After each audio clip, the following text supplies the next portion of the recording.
Esta receta es una de mis favoritas. Es muy sencilla y muy fácil. Tienes que usar este puff pastry sheet from Walmart y también carne molida de res o de pavo. Además necesitas un cuchillo, un tenedor, también las claras de los huevos y mantequilla o aceite. Yo uso un poco de harina para que la pasta no se pegue a mis manos. Llenarlo con una cuchilla de carne y después tienes que doblarla y usar el tenedor para marcar la pasta alrededor de una esquina a la otra.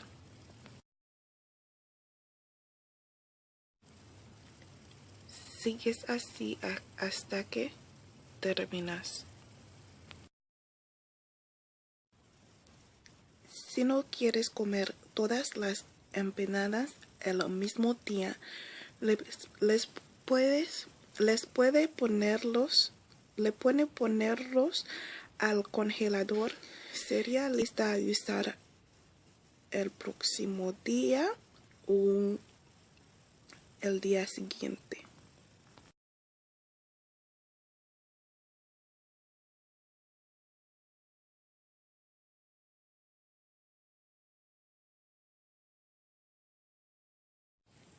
El aceite es para que nuestras empanadas no se peguen al papel de aluminio.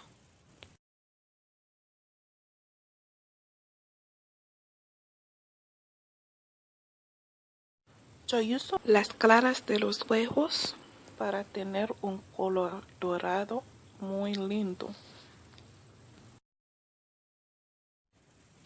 Y voilà, lista.